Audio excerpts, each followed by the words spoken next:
Hello everybody and welcome back. Today to the Little Quilter, we're going to be doing a video on fixing some mistakes. So I'm going to show you guys a mistake.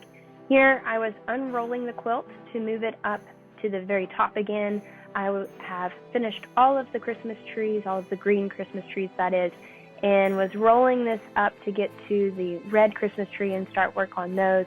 As I was rolling it out, I was checking the quilt to make sure that there weren't any issues, checking the underside of the quilt, and I happened to find a spot that was a problem.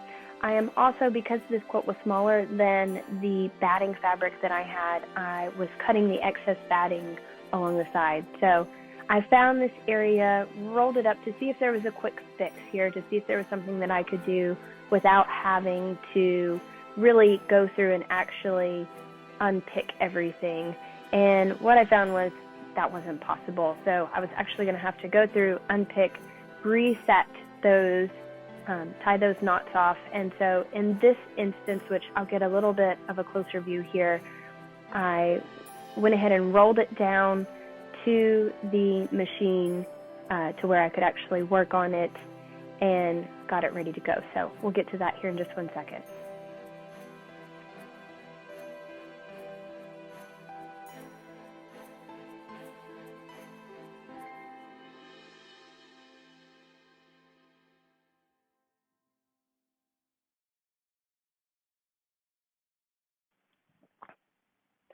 Okay, so what you guys can see here, I have marked with the blue Mark Be Gone pencil that you can then just go over and spray with water and it'll be gone. I have the area marked that was abnormal. What I'm doing here is going through and unpicking those stitches, and you want to unpick enough of those stitches. If you are not used to picking stitches out, you probably need to do it with the back of your picker, little stitch picker. Otherwise, I think you definitely can do it with the front. You just don't want to cut through those stitches, right? Because then you have to unpick more. So when you do that, you want to pull up enough. What I'm showing you here is that I have enough string that I can then thread it through a needle and then place that needle to go back through the quilt to set that knot.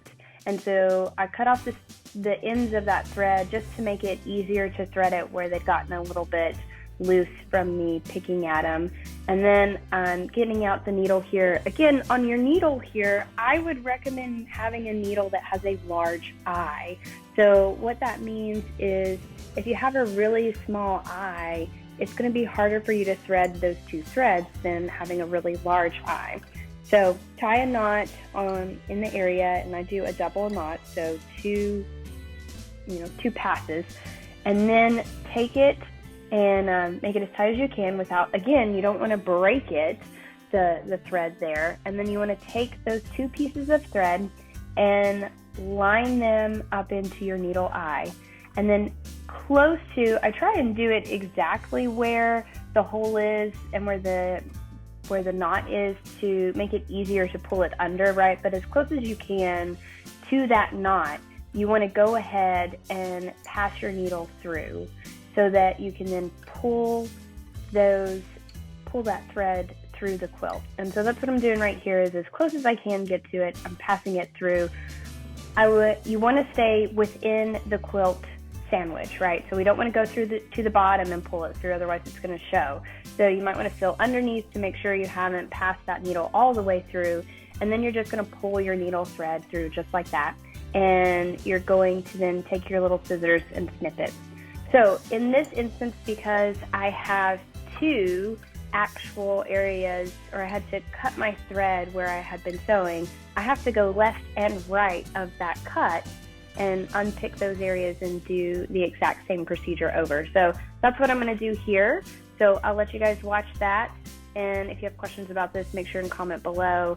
I apologize, it's not the best video lighting, but when my hands and I'm all crouched over it, it does make it a little bit harder. So if you have questions, I'm always unpicking stuff, unfortunately, so I can always make another video of this.